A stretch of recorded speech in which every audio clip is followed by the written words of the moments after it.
So good evening everyone, thank you for coming along. Welcome to the meeting of Brickhill Parish Council. First of all, can I take any apologies for absence? Well, we think Colin Royden is not going to be able to make it. She's still at work at the moment, just as a text. Okay, any other apologies? Wendy has a neck problem. She was incapacitated, so I don't know if she's able to get here tonight. Can we note those apologies, please? Thank you. Item number 2, declarations of interest in items on the agenda. I've just been discussing this with Sue. As I'm an employee of Network Rail, if we were to make any decisions tonight, I would withdraw from the meeting. But if we're only asking questions, I'm proposing to remain present.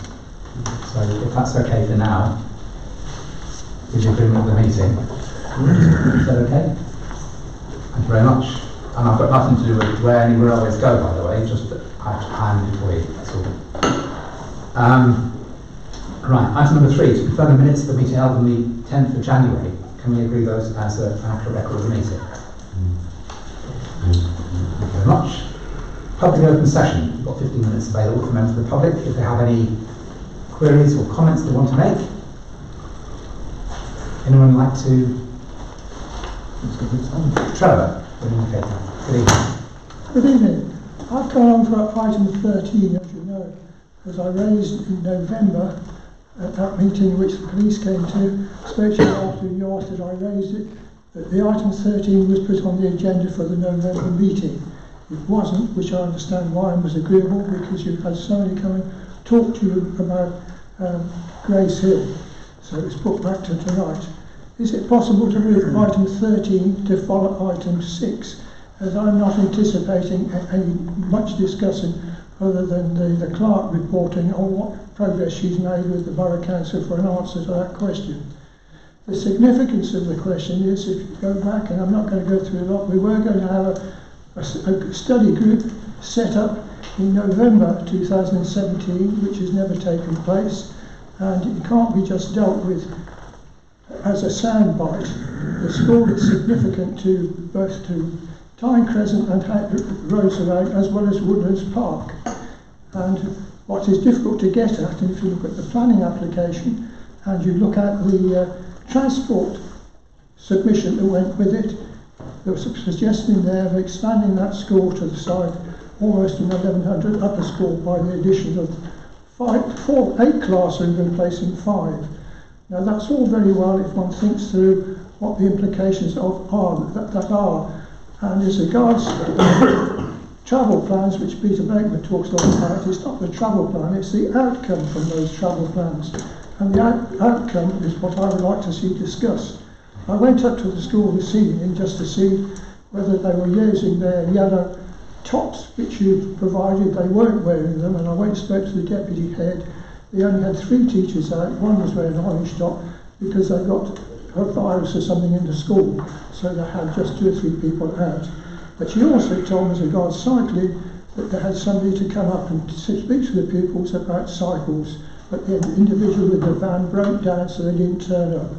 And you may know they had problems. I didn't know this from a former parish councillor told me they had problems with busing the other day, that they finished at lunchtime, and there weren't sufficient buses to take the pupils, so they were en masse forming on Waverley Green. So while I'm not wishing to go through detail, I'd just like to know whether an answer has been received by the clerk to the question put to the Education Department about the size of the school. Okay, so can we deal with this as part of can we answer that as part of the item that's on the agenda? Yeah, is that okay? You can, I can give it down to notes now. It's probably best to have it as part of the agenda item, if that's okay. So, you're asking us to bring that agenda item up the agenda, aren't you? Yes, because I'm just hoping it's going to be a holding statement to say, and I'm hoping then you will allow more time for a proper discussion at the February meeting, because the next school consultation evening is on the 29th of March, and I'd like to see us better prepared than we have been at previous ones. Okay. Peter Blakeman was with me at the November meeting, and he knows it wasn't a very satisfactory meeting. There was no agenda. It was mainly taken up by the police sergeant who came up about the stabbing that had taken place at the school. Okay, But the surprising thing that came out in that from the Kennet Rise was, even though there were police standing there, they were concerned that parents were still parking on the paths and across the drives. So I think this question of the school and numbers needs to be looked at. Okay, thank you, Trevor. At your request, I will bring that item up after agenda item number 6, the report to the Borough Councillors, if the meeting is happy with that. Are there any other members of the public who'd like to make any comments or ask any questions? Stuart? Yes, I'd like to ask something in relation to item 14, the East-West Railway. Yeah. I'd like to ask a question which I don't know if the parish council can answer it, and if not, then whether they could take this on board in their discussion and perhaps pass it forward as part of their response to the East-West Rail Consortium. My question is basically that the whole options that we are presented with are basically false options, and that there's therefore seems to be a hidden agenda in that the 3 cheapest options serve a station in the south of Bedford before heading off cross country. The 2 dearest options serve Bedford Midland, which is, you might think, is the most obvious place to serve. These are the 2 dearest to serve Bedford Midland before disappearing off into some wide blue yonder in the north of the borough. It seems blindingly obvious that you can serve Bedford Midland from the south and then come out into the south and then disappear towards Cambridge, and therefore have the best of both worlds. You could have the cheapest option and serve Bedford Midland as well. So you're referring to reversing out from Exactly, Bedford? exactly. And they haven't addressed that in the consultation document? Not at all. Can Stuart just give us an idea of his experience of railways? Because I think you do speak from some knowledge of trains. Yes, I used to work from the railway from about 1825 onwards, I think, yes. It certainly seems like that. I retired the day the railways were privatised, so you see that I'm a fan of the integrated railway and not the fragmented railway. Okay, thank you. Any other questions or comments from the members of the public? No, in which case, thank you very much. In which case, let's move on to item number 5, to receive an update on Woodlands Park and agree further action. And Chris has circulated a report, thank you for that. Yes, biggest 2 things, unsurprisingly, that are causing concerns on Woodlands Park are the uncertainty around the Grace Hill development. So the parish council have received an email from Fraser Hinkley and PPI suggesting that there may be some adjustment, minor adjustments to the presented at the last parish council meeting, the presented plan of the way forward. So I've had a conversation with him and asked for confirmation of exactly what is due to change. I'm still planning to get Woodlands Park residents together and come up with a structured set of questions and what have you to go into that conversation with them and give them early feedback as early as we can, really, on that. And obviously the other issue is the East-West Railway, which is coming up later, item 14. Residents obviously are concerned at the option that potentially runs across quite close to the northern edge of the country park there. Well, the other thing is I've got an environmental visual audit with PC Crozier to see how we can keep supporting the police, particularly with their anti-drug issues or incentives at the moment. So thank you, Chair. Thank you. It's worth perhaps commenting that I went to the meeting with Bedford Parish Council as this theme.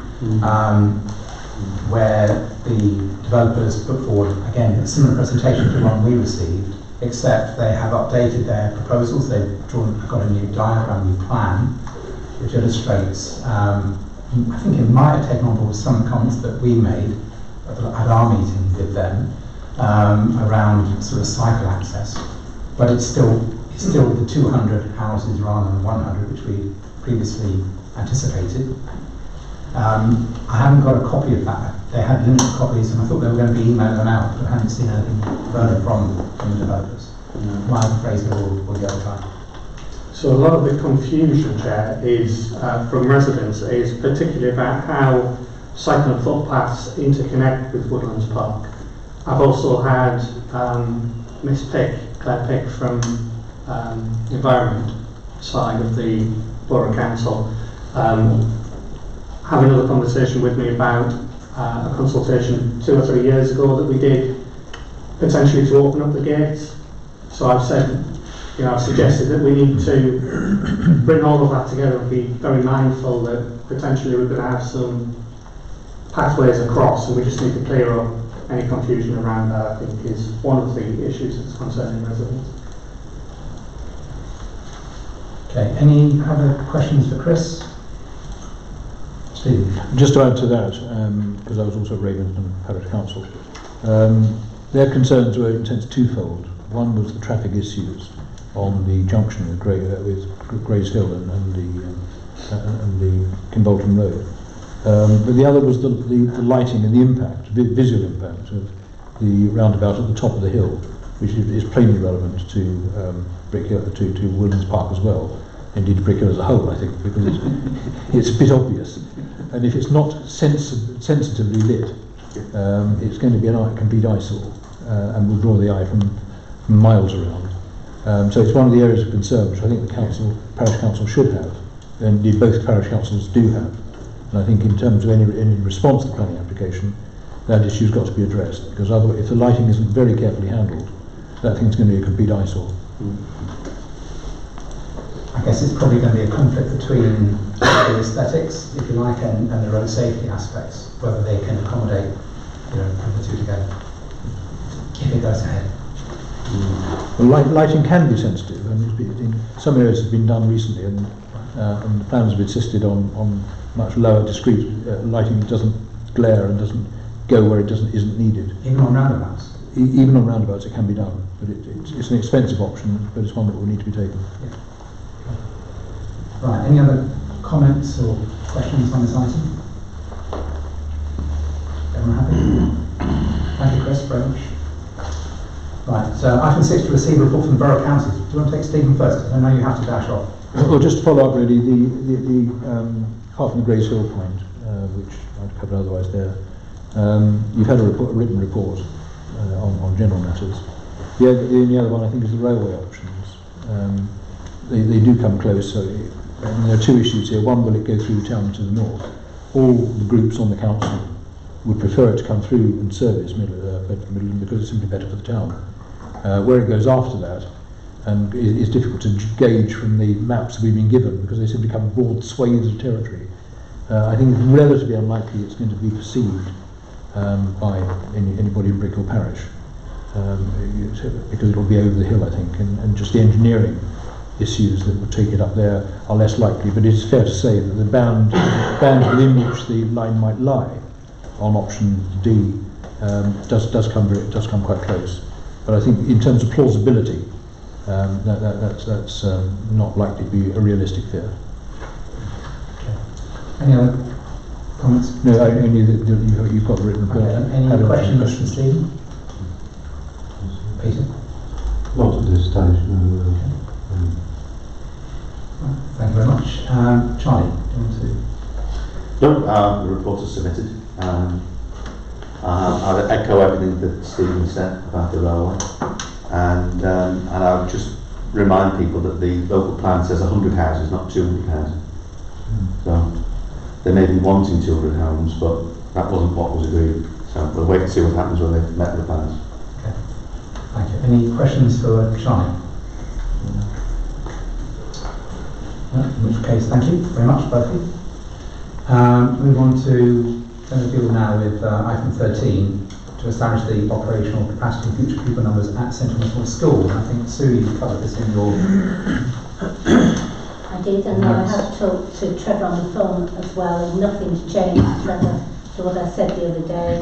I made contact with a councillor at the recommendation of Councillor Royden, and I haven't yet had a response. So I have followed that up. So as you say, the sensible thing probably is to move it to the next meeting at the beginning of March, and I will chase it.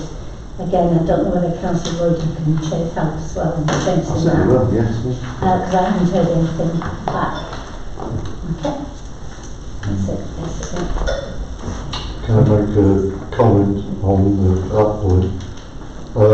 I have, at the last residents' meeting, the deputy head did say that this coming year the numbers would start going down drastically.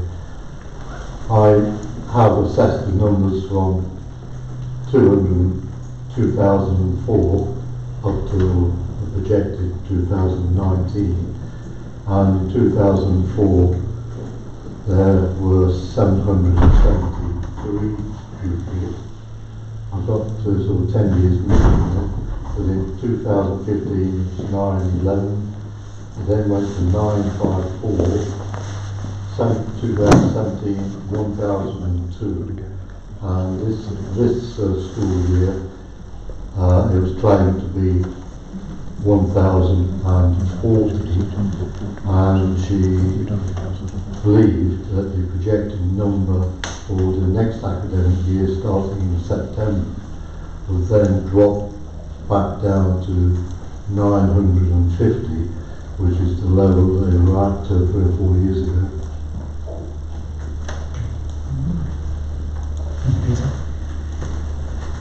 Can we leave that, deal with that separately? Am I permitted to comment upon what Peter just said? I'd rather not, sorry, Trevor, we've got... I understand that, but Peter is misleading. He is not quoting the operational capacity of the school. He's just quoting what's happened over and over again, number on roll. Yeah. What we're talking about, that school has the capacity to extend to 1,100 places and nothing to stop them. Indeed. So what we're trying to gather together, that information which we're trying to gather together is the factual statement around Thank you. capacity. But Peter's misleading in saying what he's just given. I don't necessarily think he is, Trevor. He's providing extra supplementary information, I would say. Okay, so I think that's fine. So you've said what we're going to do about that. We're going to chase, as Charlie's trying to help us with that, we're going to chase, is it Ben Pearson you're going to be contacting? Yeah. So we're going to try and follow that one up, Trevor, for the next meeting. Thank you. Yeah. Can you excuse me now? I need to get back. My wife's not well. I understand. Thank you very much. Thank you very much indeed.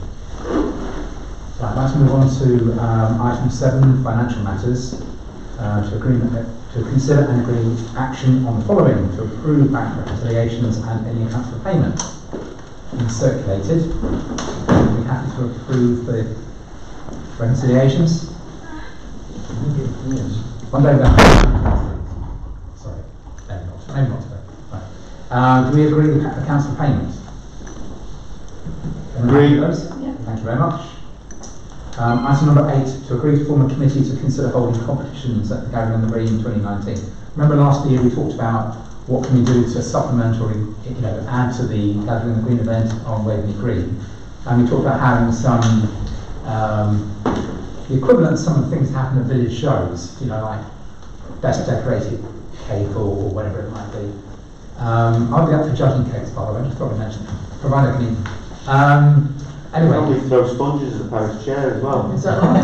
No, I've never done that. Chair, I was going to say, I know that you suggested a few. I have contacted Milton Earners, the organiser of their fair, because certainly I've had a job of presenting a few cups for various competitions in the past.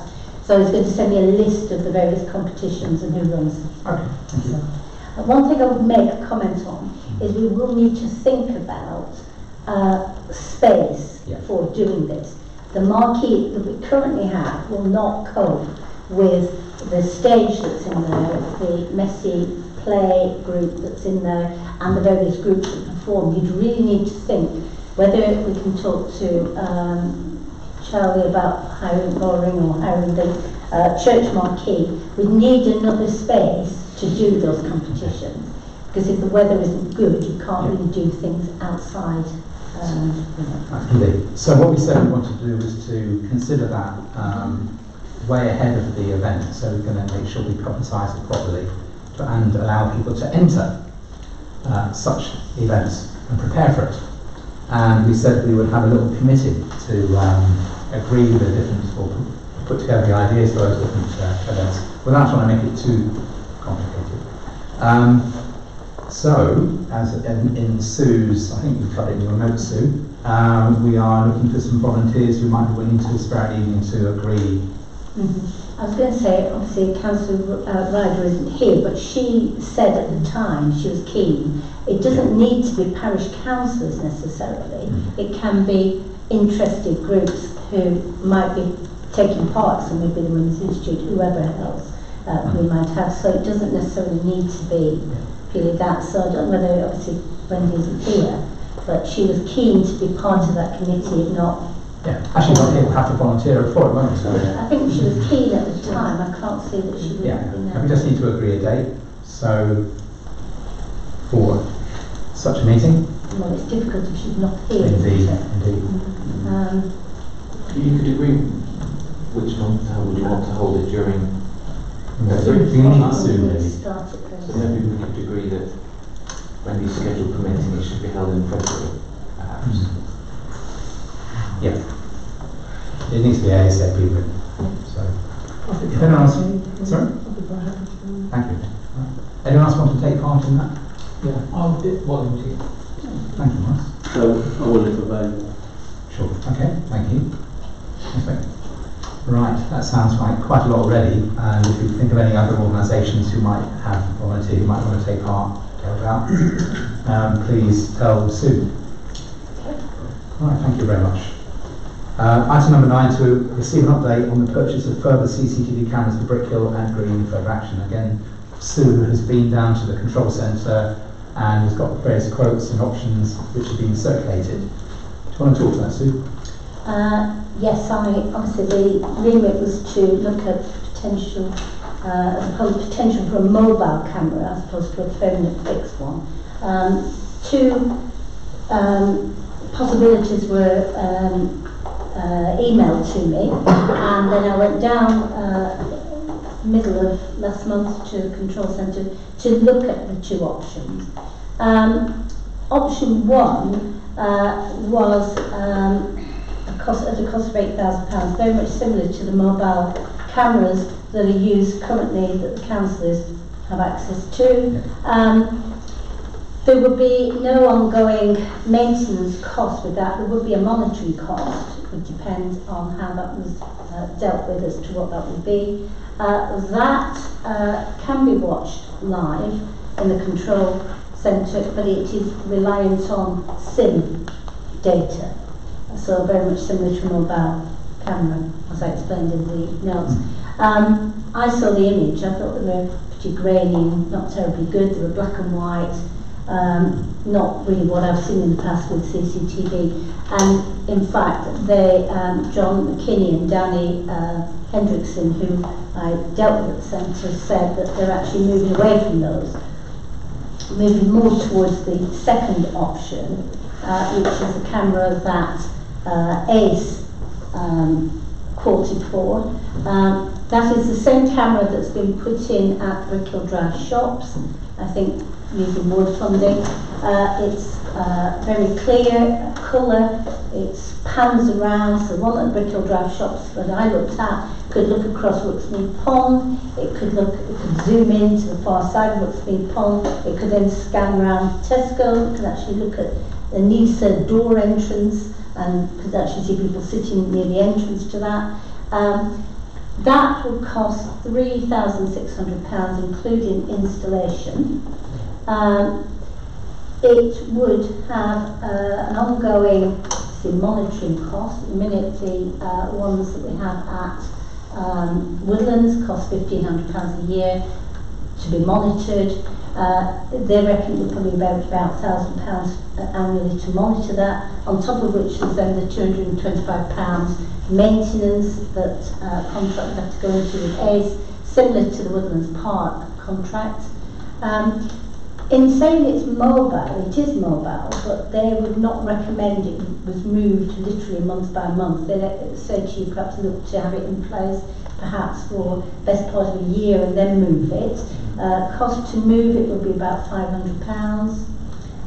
Obviously they have to look at options as to where it could go, because obviously it needs to have appropriate technical provision wherever it goes.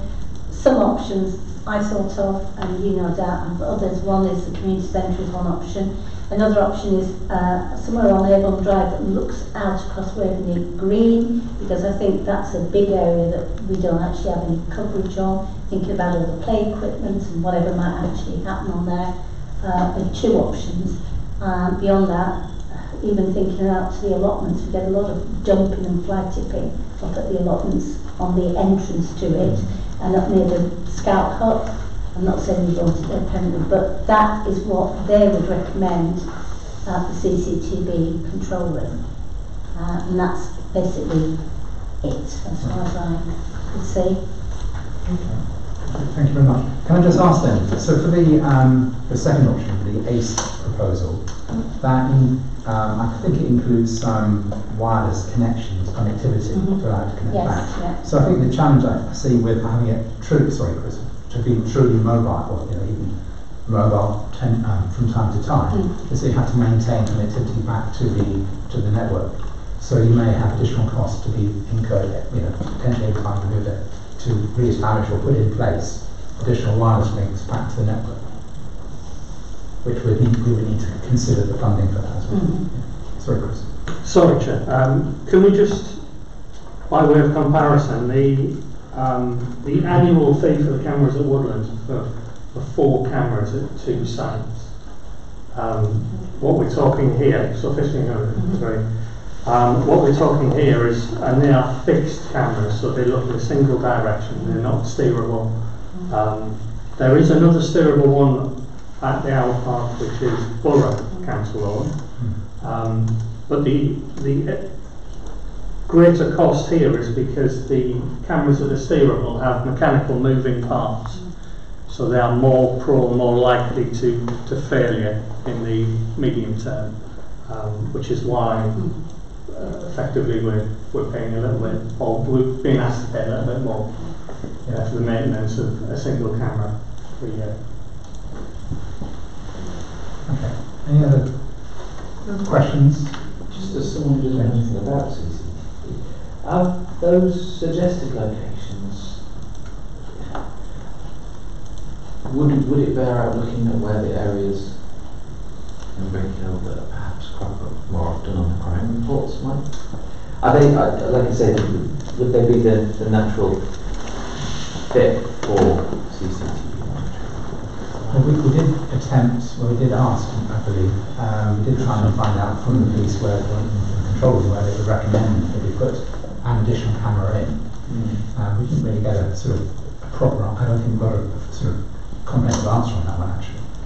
So, but as Sue suggested, given that what we've got responsibility for, it would make sense for it to go, say, at Waverley Green or even at the allotments, Because presumably you could still request the borough mobile cameras if there is an issue that's a temporary one. So we can move the borough cameras once, yeah. We've had the issue with dog farming, haven't we? That's one. You won't want it there permanently for a year, really.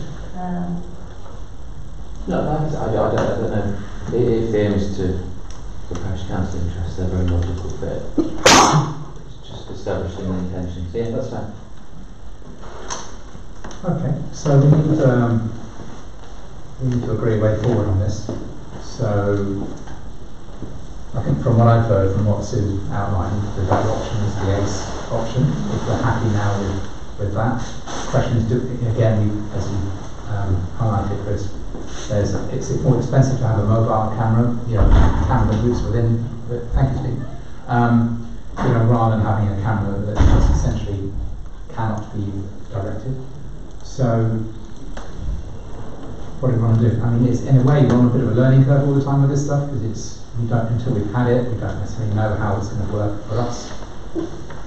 So, can I propose from the chair that we do go for the ACE option, and can I suggest we locate it, see if we can locate it opposite, I say, Naven Drive, across the road from Waveney Green. That makes sense, just so it can pan across Waveney Green.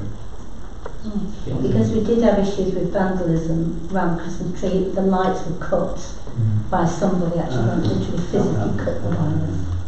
Yeah, I'm not 100% sure that it would actually necessarily No, allow us not, to see that, because the various trees in the way.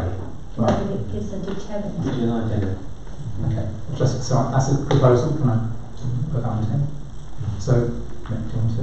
Yeah, I was just going to say, location-wise, wouldn't as near to the roundabout as you can get be a good idea. That way you can see 4 roads, Potentially. 3 roads. 4 roads. Play equipment, green gym. Yeah, play equipment. It just depends how much the Depends on the trees trees. I would think it have. probably depends on the trees and the ways. I mean, there's probably an optimum place. More in the middle. I would have thought more in the middle where the car parking bays are, where there's less trees, because you'd really want to be able to pan out right to the far end of Waveney Green and then out to the green gym, wouldn't you? Round to the memorial garden. If you're not careful, you get closer to the roundabout and you get hidden in the trees, because there are quite a lot of trees I there. thought near the roundabout it would provide some coverage to the community centre as well, possibly. It's too far round, I think. Well, there are cameras at Avon Drive shops. Right. Already down that bit. They do can pan round, not necessarily to the community centre because there's the trees. So, I made a proposal. Chris, will you say? I'm happy to second. Thank you very much. Any other questions on that? Can I propose that then? Take a vote. Those in favour, thank you very much. That's unanimous. Thank you. I'll speak to them and get some idea about where it could go. Yeah, thank you very much. Right, item 10, to agree to the use of Community Payback to undertake tasks within the parish. We've had previous conversations with a guy called Frank Abela from Community Payback, the probation service essentially, and I've had a further chat with him recently, and essentially what we're suggesting, and again it's in Sue's notes, is that there are various tasks within Waveney Green area in particular that they would be probably appropriate for. What Frank wants us to do is to write to them, or write to him, and outline what we would like them to do, and then they will tell us whether they can do that or not, and obviously what the potential costs are. Essentially, we would have to provide equipment, and they provide the labour. Is everyone happy for us to do that? Yeah. So we said we'll write to them. Give me these details because I might have it in my notes. Yeah, okay, thank you. Item number 12, to consider future plans for the switch on for Christmas tree lights in December 2019. So we've now had lights up for 2 Christmases. This time we had a wonderful Father Christmas, who flew in at short notice and did a great job. And we put some money in the budget this year for doing perhaps adding to that event, or putting lights elsewhere within the parish if you want to. I noticed that some other parishes do some quite nice things around their Christmas tree lights switch on, whether it's carols or whether it's mince pies or whatever. And it's really suggesting that we can try and make it a bit of a bigger event than we did last year. There's always a risk with the weather, but there's no guarantees. So we had quite an amazing turnout, I think. Because Mick, you were there, weren't you? And it was people sort of, we were setting up not many minutes before the turn on, and it was like, where is everyone? Where is anyone? And then people sort of emerged, and it was quite nice. So people seem to appreciate it. So are we happy to do a bit more and come up with some options to try and do that? So again, Sue's notes is put some.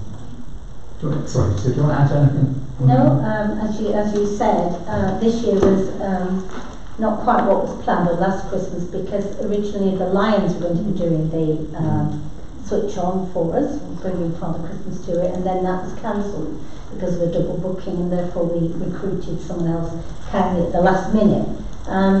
There are options, aren't there? We could talk to the school. It's always quite difficult with school because it's a school night usually, and children obviously. But then maybe we could talk to the older schools that deal with older children, so perhaps it's not such an issue to have something done by the school.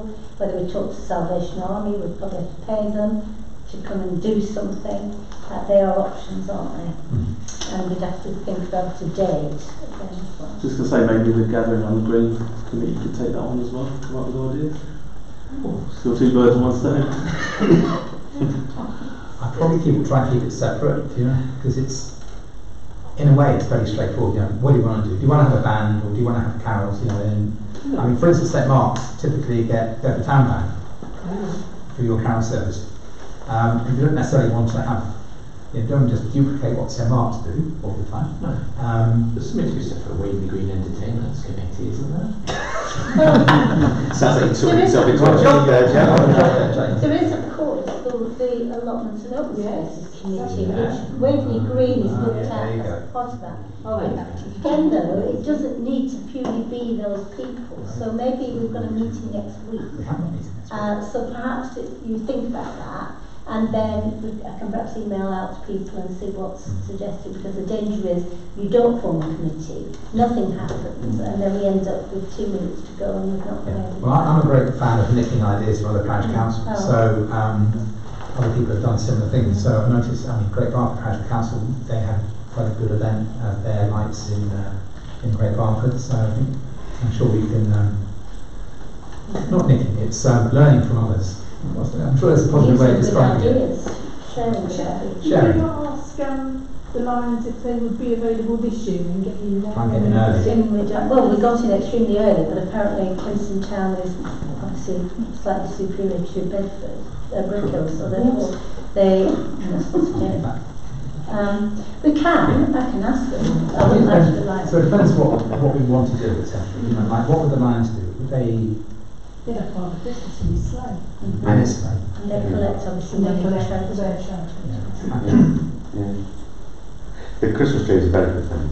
I think it's brilliant and people really appreciate it. And it's a community feature, and I think it's anything you can do to enhance it would be most appreciated. Expanding it into a short event is exactly the kind of thing the parish council is supposed to do as well. So it would seem to be. Chairman, your next question is, where else might you go? Would you look at perhaps on Woodlands Park? The obvious place is the section that leads up to Angelita Court, where the trees are there, or as a central focus, because it's quite central, isn't it? Even if you just put lights on the trees, if it was possible. I'm only thinking you could do a similar switch on for the lights that are there, and people want to come. What about the I'm pond only thinking that looks neat? that's not our pond. We've got lights in the pond. In the I want to say, We were only waiting for the water to come back. Oh, right. Now we've had Wall Street done. but I would also look at the shops Oh, though, yes, it's because they're dull. It's like At Christmas, you know, I was trying to say you could put, some parish councils have lights on lampposts and things like that, you know, so that wouldn't be too difficult, one would assume, to put in place. But I don't know what the cost would be of that. The Woodlands Park idea is nice. You don't have that split, don't you? Almost have to split it between Woodlands Park, however much it's supposedly required. It's a long way in a way from Woodlands Park to Waverley Green sometimes, you just feel it sometimes, isn't it? Maybe something there, brighten up that centre bit. I think Chris would give us his ideas, but it'd be nice to have on the central road that everybody sees as they come in. Because if you go around, it's got some turn right and all that kind of thing, don't they? You know? So something on that big road that was a bit Christmassy, make them feel like they're coming home to a holiday village. Put it on the hour. Don't want to interfere with the CCTV cameras. Put something on the owls at the owl park, for instance. With lights on. Yeah, dear. We'll take that on. Perhaps Chris comes up with some suggestions, or Woodlands Park. Okay. Right. Are we okay with this one for now? Leave that for now. So we'll have a conversation at the allotments committee. And councillors Bales and John Webb, I think. Right, made for a centre. So next item for me. To item 12, to receive an update on the planned Easter activities. and I think Sue put some stuff in I have there. circulated, the newsletter should be delivered tomorrow to us. It's on the front page, so over the next week or 2 weeks it will go out. I'm not promoted it any further than that. I think we'll let the newsletter get out first before we do anything else. We've got effectively 3 lots of activities. MK Dons on the 8th of April, session 12 till 2 and then 1-2 till 4, maximum 20 per session, cost £4 a child, 7 to 12 year olds in the first session, 13 to 16 year olds in the second. It's going to cost £336 to hire the pitches at Ashley Road, and £200 for the MK Dons team, and we're looking to get probably about half that back, just under, in terms of revenue coming back in. Then the other one is going to be on the 10th of April at Brickhill Primary. This is run through YMCA, but we're paying for it as the Parish Council. This is for age range 5 to 12, and it will run from 9 to 3 p.m. A mixture of dance, sport, and various other activities, using the playing fields at Brickhill Primary and the Nest, which is part of the facilities there. That is going to cost us £700 to run, £600 for YMCA to run it, and £100 to hire Brickhill Primary School facilities, so £700. 30 children maximum, £10 is what we will charge for the session. So it's going to cost about £700, and we'd expect, if we get, well, we will get the 30 children, £300 back in. So effectively, over half is subsidised by the Parish Council. If the numbers aren't in by a certain date with YMCA, they will then open it up, which is what we do anyway. If we can't fill them, we open them up. We just want to get people in at the end of the day. So that's that. Then the question has to be summer activities. Is it worth me asking if YMCA could do something again in the summer? Question is, can we think about perhaps older children? It's almost impossible really to get 13 to 16 year olds. 2 things, we tried going to Bedford Park last year. It was a good deal, it was £10 including a coach, and we really struggled to get people. We've tried other activities that have been similar, and we've just not got the numbers of people. We do tend to do a few things like bushcraft, which has been popular, not too expensive, so that's maybe one we can look at running, based up at the Scout Hut again, out into the nature reserve up there to the orchard, so that's one. So those are possibilities. We've traditionally done 3. It just seems to get harder and harder and harder to get children and parents to sign up to these. Okay. So, yeah. So first of all, is everyone happy with the Easter activities? Any questions on that? So in terms of summer activities, do you want any directions or decisions now? Is it helpful? Well, I'm just saying I can talk to YMCA, see if they could run something. If we find this one is successful, and we're getting numbers in, then we can perhaps look at doing something similar. We could talk to them whether they could do something with older children, beyond the age range that we've talked about here, or put in a separate session for older children, and the similar sort of session for younger ones.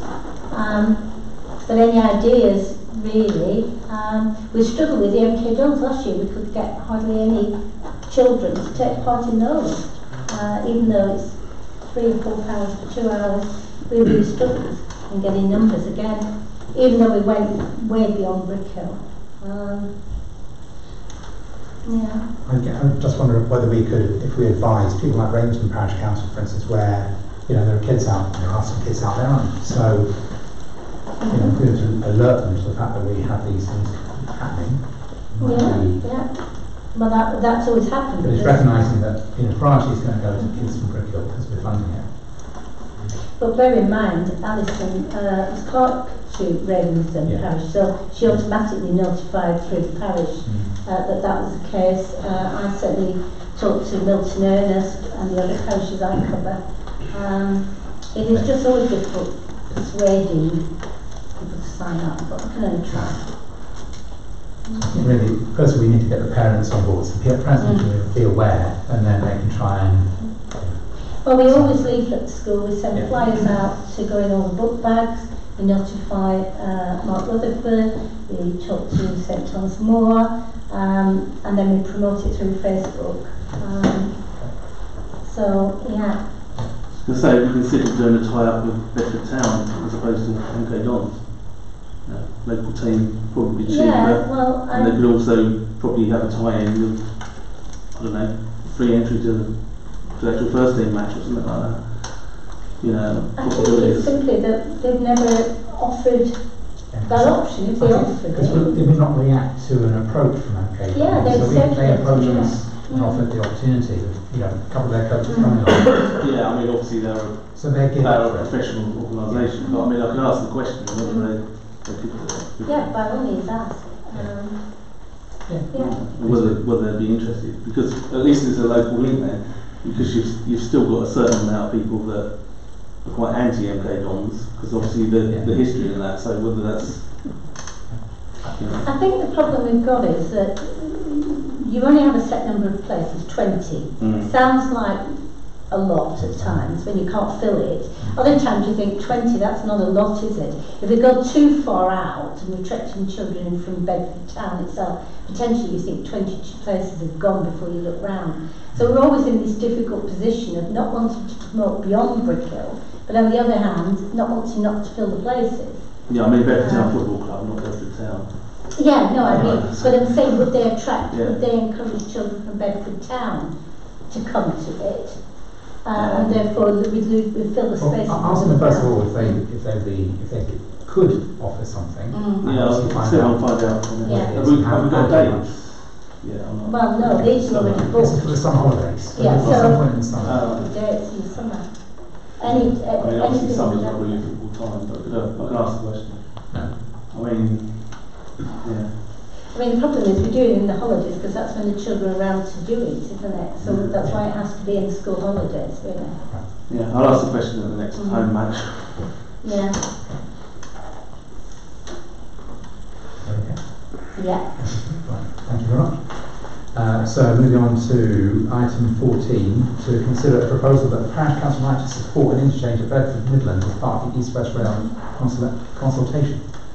So Tim very kindly kicked this off really by looking at the proposal and superimposing the corridors on top of the map. Trying to work out where it was. Do you want to talk to this item, Tim? Yes, why not? Just briefly, thank you. So originally, when the consultation came out, I put this item forward because of the impact of this question about whether exactly where the interchange is very important for the future of the whole of Bedford, I would say, and on Brickhill, and it seemed obvious. I think Stephen said earlier that it was better for Bedford if that interchange was there at Bedford Midland. So that's my original thoughts on the proposal. Then I took the option D and D, the ones that actually go through Bedford Midland, and enlarged the map and actually superimpose that on the map of Brickhill to see exactly where it passed. And it seems to be going past the other side of Clapham Park Wood, and then either to the north or south of Ravenston, and depending on what they eventually decide to do with those, I think it's worth asking the question of them, what's the impact likely to be on the residents of Brickhill? So there's a bit of a tension, I think, there between finding out what's the impact on the local area and what's best for Bedford. I think there would be, to come to the point of reversing at Bedford Midland, I think they would be reluctant to reverse the train because the driver has to get from one end to the other. And looking at the economic assessment in the, I know, I read the technical report from the consultation.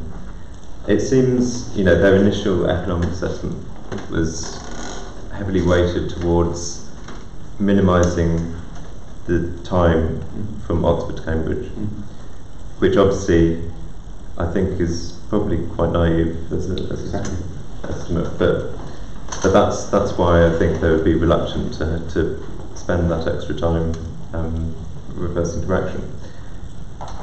But it's worth putting the point to them. And everyone has an opportunity to write to them and give their views. As far as the parish council goes, I'm interested to hear what you think, because I don't think there's a conclusive. I don't think there's a straightforward yes, we should support this, or no, there isn't. Can I just sort of butt in a bit and say, obviously what they're asking people to do, and it's people, councils, organisations, everyone, is to complete this response to the consultation document. So there's, if you like, a questionnaire with a load of points about the individual route options, and also perhaps you can put some general comments back as well, general feedback.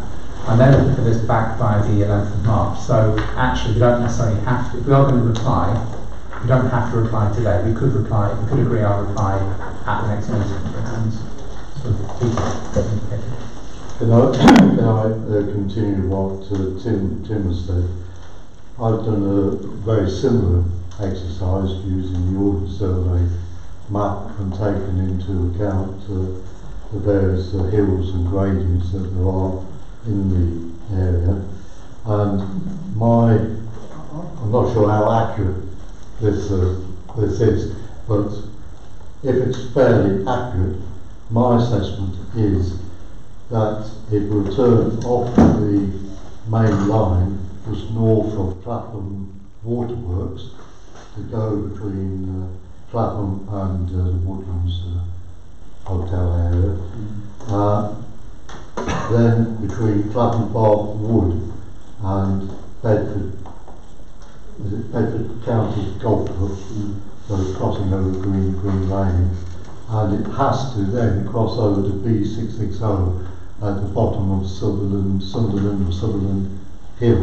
It can't go up the hill, and then it's from that point it's fairly level ground relatively, so it goes just north of Raymondstone and Wilden, and then south of Chawston, going over the A1 to go into the flat area roundabout to the Black Cat roundabout. The station would be somewhere there, either Black Cat or slightly towards Tempston. Okay. So that's my interpretation of the route. But can I add to further concerns?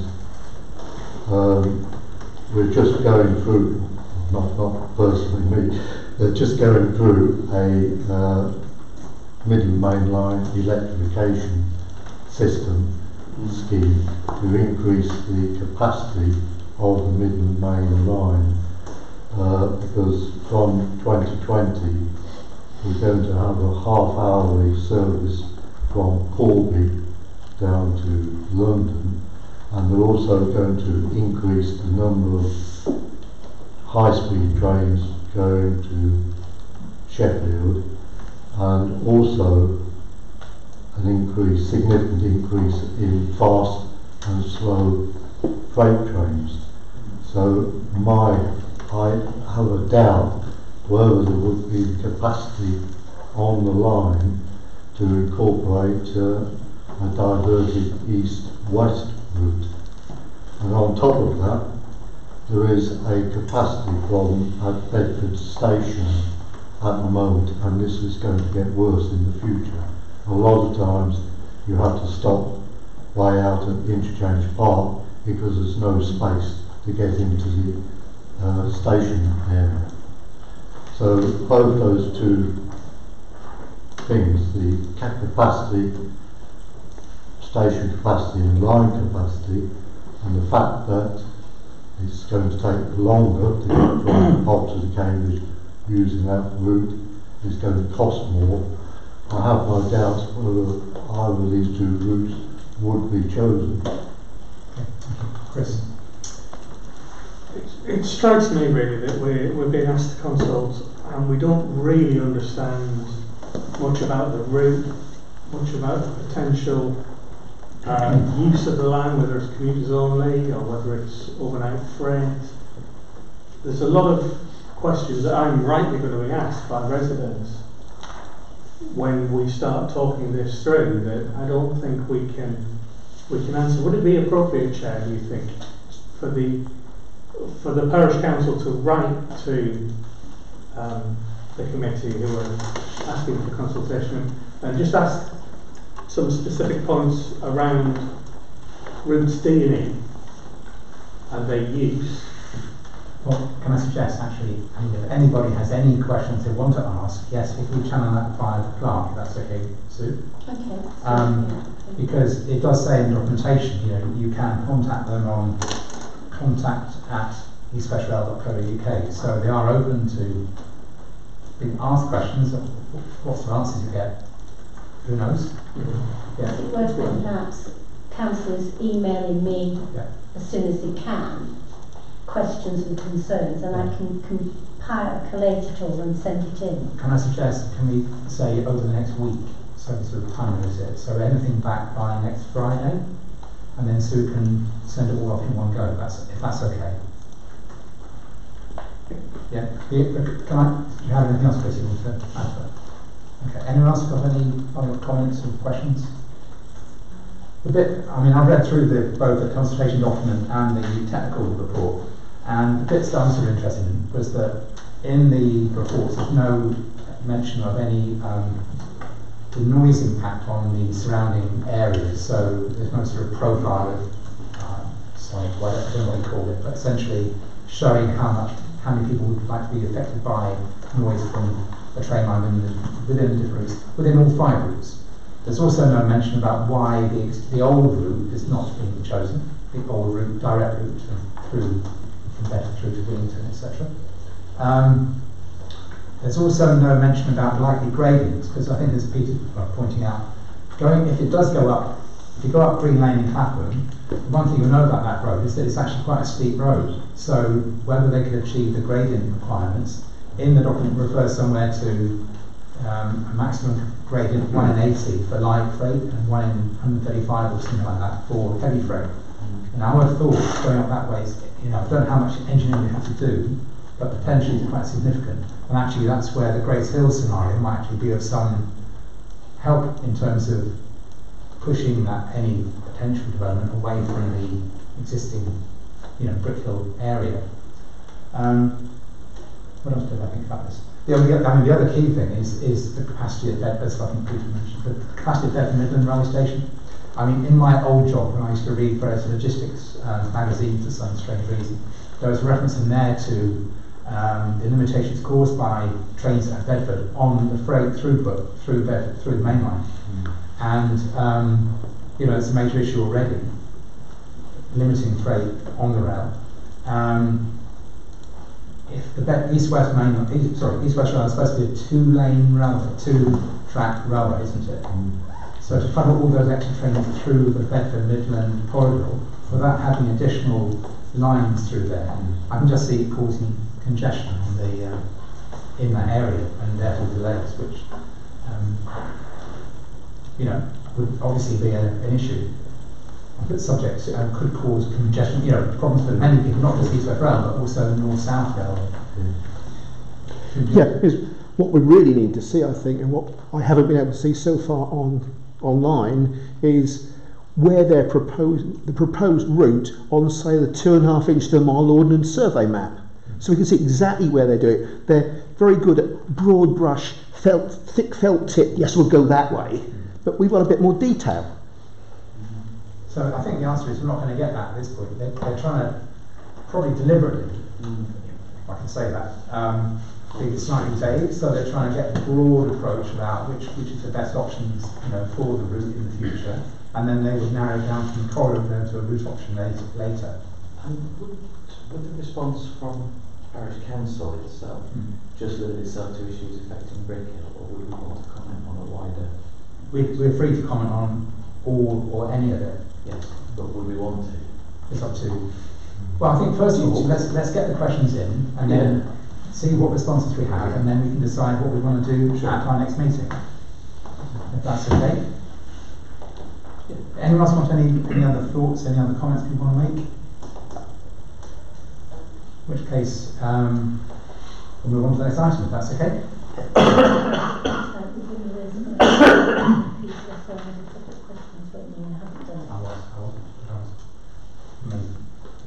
Maybe we'll have to subject to the meeting. Okay, so that's item 14. Gerald, thank you very much indeed. Item 15 is to agree to only place non-political content on Parish Council social media sites and in published material. And I think, Chris, you put some stuff in your report that you submitted there. There's excerpts and snippets and bits and pieces. So this is really from you, isn't it? There were, yes, it is. So back in April, we had some very useful guidance that came in from NALC, I believe, Sue. And just to read that, under the LGA 1986, Section 2, local authority shall not publish or arrange the publication of any material which, in whole or part, appears to be designed to affect public support for a political party. So we heard that, and we were advised that.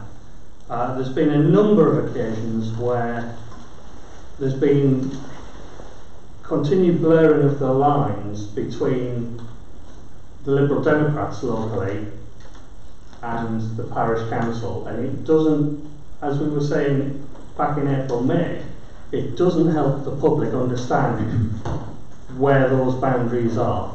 So we had a video posted via the Lib Dem Focus website for the Parish Council. That's the first one. I apologise for that. And then it was linked to from the Parish Council website. Really, that has to stop. So as you know, Chris, when I became aware of that, I did ask the gentleman who looks after our social media to withdraw that, and he did delete that setback. He did.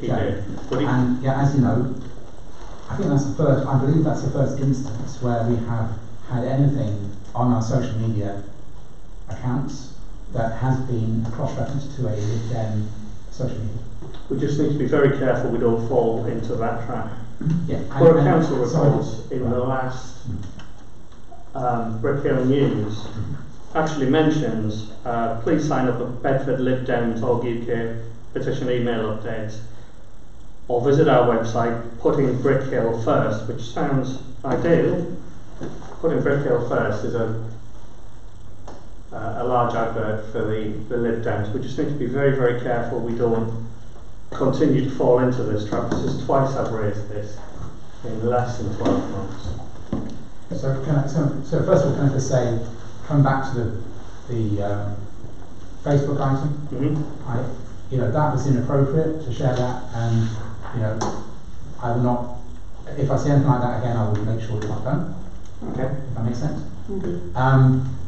Now, the other thing, you mentioned a NALC report. The thing I was digging around trying to confirm what the legalities were, because it's always important to make sure we operate within the legal rules. So I was looking at the Code of Recommended Practice on Local Authority Publicity, which is from on the Station Office website, published in 2011.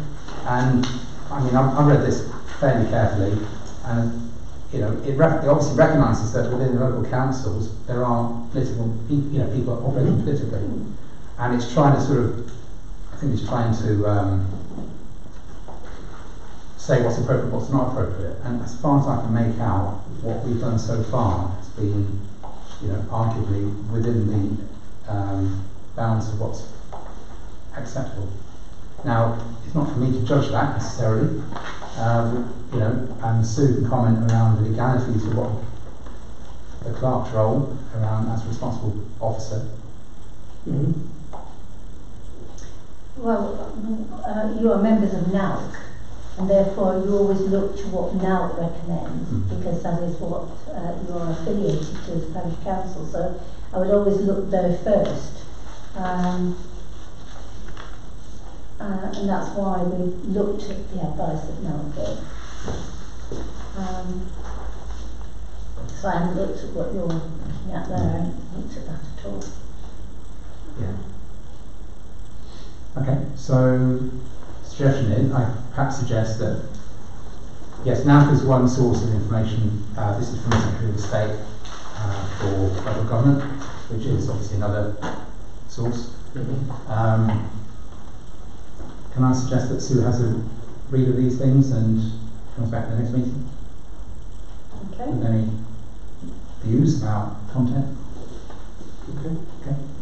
I mean, no one's saying that that video is correct. So yeah. I think everyone's agreeing with you on that.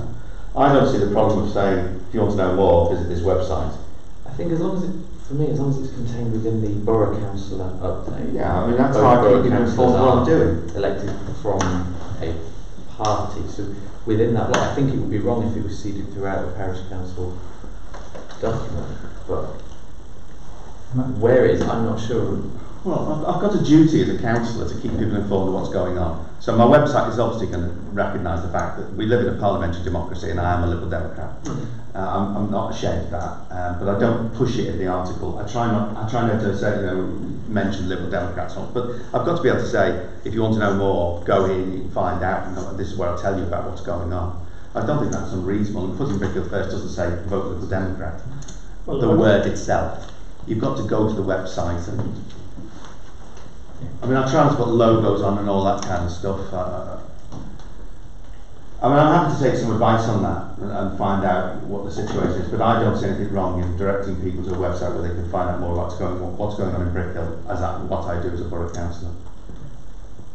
You don't disagree with me? I don't disagree in principle. So one of the discussions we had back in April was that the 8 pages or so of the Brickhill News has a half page which is feeding traffic to a specific political party. And when we had the discussion last, I said, you know, I accept that there's got to be, where I had the issue was where the public then became confused about where the party ends and where the parish council. The parish council is here to represent the views of the people, is it not? Yeah, absolutely. I direct people to my email, I direct people to my phone, direct people to my fax, direct people to my website. You know, I do that. I don't push Liberal Democrats on anything that I write for the parish magazine. I try not to. I'll take advice on that, but I try not to do that. But I do have, if you want to know more, look at this website. I don't think that's unreasonable, is it? Well, one of the comments I've made previously is it needs to be opened up to other groups. We've got other borough councillors that are not members. Absolutely. So, you know, if while I don't have I appreciate the efforts and the work that you do, I think it should be, the same courtesy should be offered to the other groups. That's a problem. If Cheryl, sorry Cheryl, I don't want to talk about you, but if another borough council from another party was writing their borough report and said, I will look at our website, I wouldn't have a problem with that. I mean, we're in a democracy where political parties, we should not be ashamed of political parties because that's how it operates. That's how democracy operates in this country. And you know, and I would endorse any councillor who wants to tell people more to have a website, a Facebook page, or whatever, to get the information out there. We've got to get people engaged. Cameras, I think it's fantastic that we get people engaged. And the more people who are engaged, the better. And I'm not pushing the political party in an article I write, but I will say if you want to know more about what I'm doing, go and have a look here.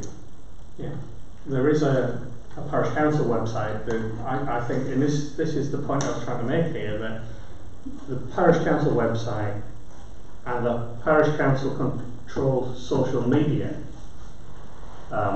outlets should be where the parish council news originates, and then if it's linked from Focus and whatever else groups, I'm a little bit easier about that, but it should originate on the parish council website to try and make sure that people realise that we're a parish council first and foremost with political party members. We're not a parish council controlled by a political party. Absolutely, but in the Borough Councillor update, it's a borough update, it's not a parish council box, that bit, is it?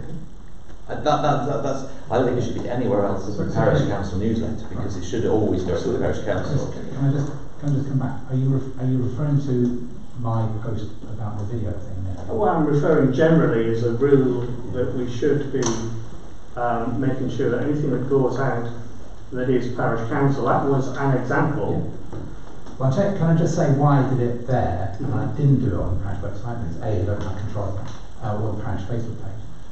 It was quite a sensitive subject, if you recall, because it obviously was in the aftermath of that murder, and it was a very sensitive issue. And I didn't, if I put it onto, if I tried to put it onto the parish area, it could be, I can well understand why people might disagree with that. Oh, I see what you're saying. I was So trying to understand what you're saying. I therefore put it onto the Facebook page, whatever you call it. And because it seemed, a way of sort of slightly taking it separately from the parish council because of that. But then the first thing you said was, I'm Mark Fitzpatrick from Brickhill Parish Council, which kind of well done. No, I said I'm the chair of Brickhill Parish Council, which is factually correct. I don't see why it's any more or less acceptable via any route, but I mean that's a separate issue. Yeah.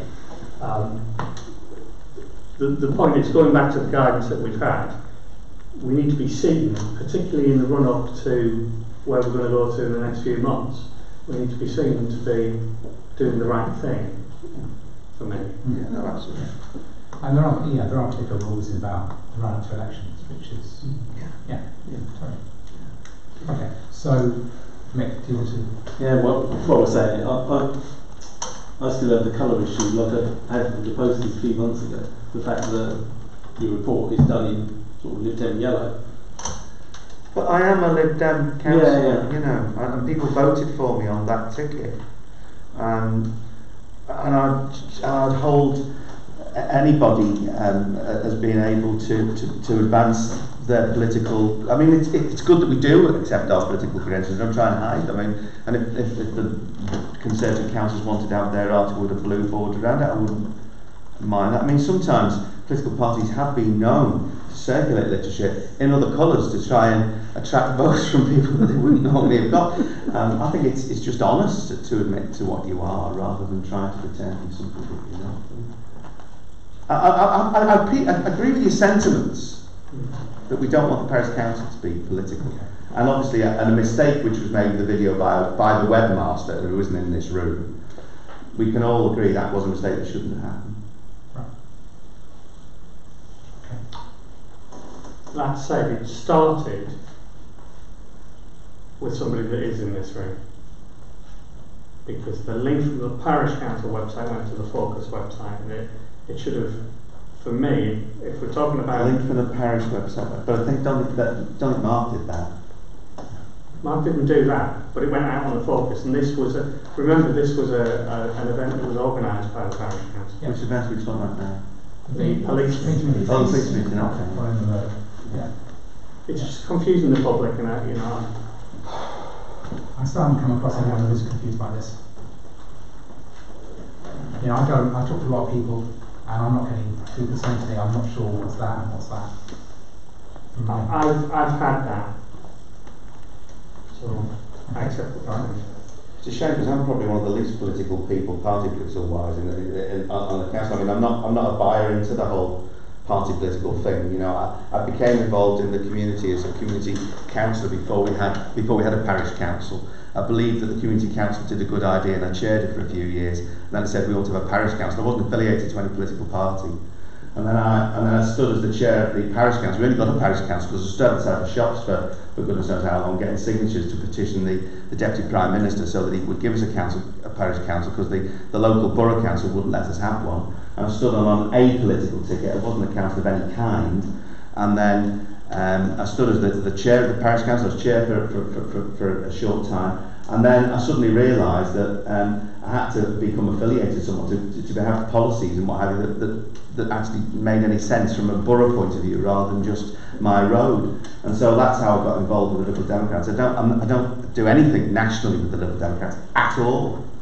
I'm not a member of the affiliated groups that councillors are normally members of. I just work locally for local people. The fact that I'm a Liberal Democrat is because there's a lot of people who are Liberal Democrats who live in Brickhill who work very hard for this community, and I want to, support that local activity. That's all the local activity. And to support you, I want to make sure that the public know that when you're acting purely in their interests, and they're not in the back of the mind maybe thinking perhaps there's some political agenda. Like, people are always going to throw pains. We all have political agendas, don't we? Even the people who say they're not political, that's their political agenda. You do a lot of everything's political. You do a lot of great work, Charlie, and I want the recognition for that, for what it is, and people not suggesting there are other. And one way of doing that is to make sure the lines of distinction are clear with the work that we do in the parish council. That's the only. Well, you continue to tell us, and I'll do my best to try and make sure that we all stay the right side of the line. Can I suggest we've had quite a long discussion on this item? Yeah. So if you're going to go and cogitate, if that's okay. Our consultants I did before with BHCPC, they are your advisors. Yep. I think that's where you have to go, isn't it? And their advice is really what you need to follow. But within the bounds of what's legal as well. Yeah? Yes, that's what they'll give you their advice on. Yeah. Okay, so moving on to item 16, to review the list of outstanding matters and agree any further action. So you've highlighted the lease for the remaining strip away with green. That is the only one. We've now signed the lease. The new footpath joining Francis Groves to the existing footpaths will be happening in the Easter holidays, as well as some repair work to the section near the toddler play area. And that's that. Okay, thank you. Will that have any impact on the Easter activities? No, because the MK Dons are up at Ashmead Road, and Brickhill Primary are in Brickhill Primary grounds. So it won't affect Storm. The access to that is Francis Groves. No. Okay.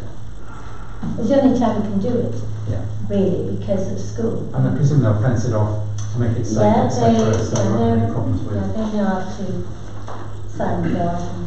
We'll obviously notify the schools as and when. Can I just briefly mention, I should have mentioned this under the public open session. This is the letter from the Police Crime Commissioner, which you will receive. I've had a chat with a few other parish council chairs about this, whether we should hand over the £31,200 per PCSO that Mrs Holloway is offering to us.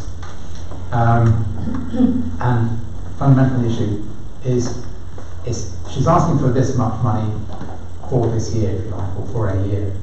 But obviously, you've got to think about the longer term. So even though we could afford to pay for a PSL or even a couple for this year, at some point rapidly we'd run out of cash.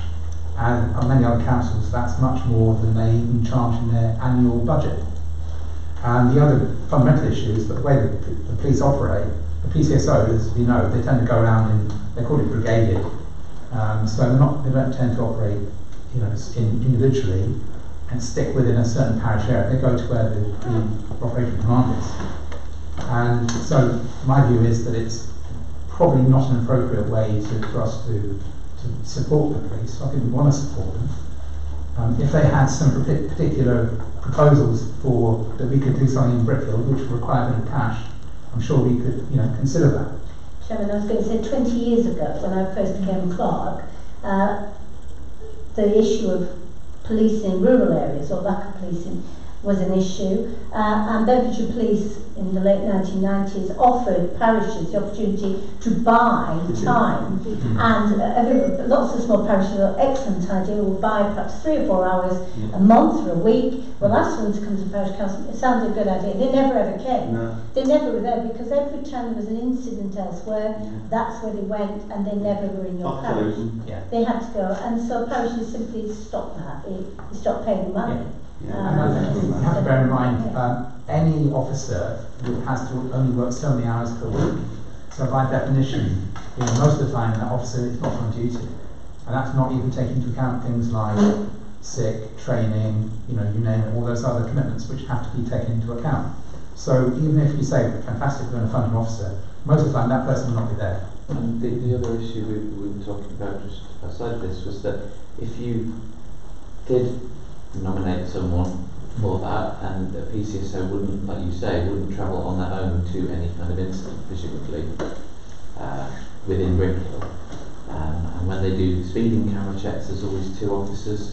So it seems an odd situation, so that she should have at least suggested 2 part-time officers who could have then been based in Brickhill, but obviously that isn't.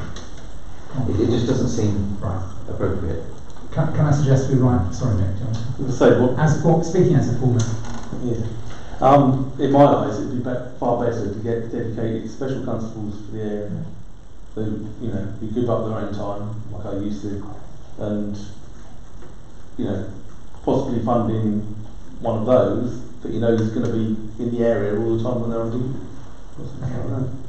Far cheaper option. I spoke to a friend who's a clerk in another parish council about this, and they had the wheeze of, instead of funding the PCSOs, they fund the room for them to sit in at a cost of only 10k, and that got them a lot. That means they're there all the time because they sit.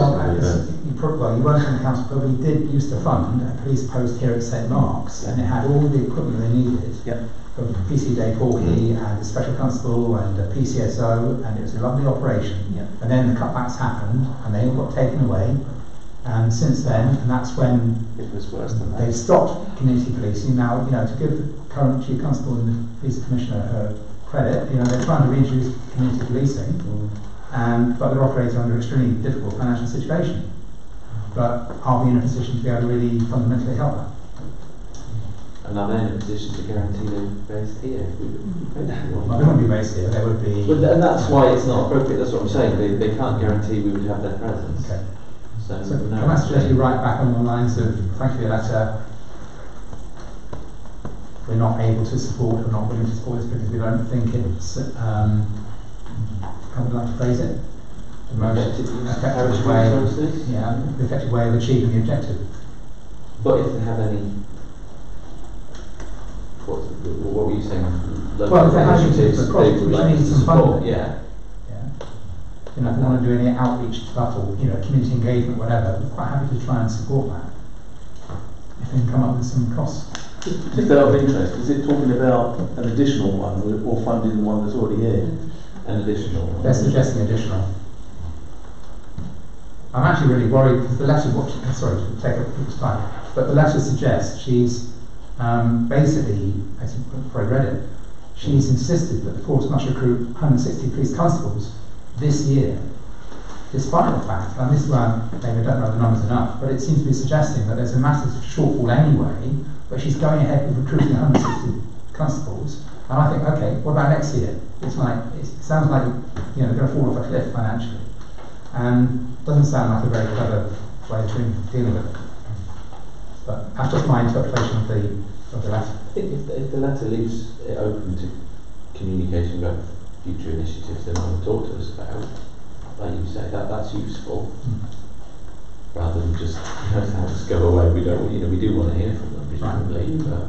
So, okay, everyone happy with?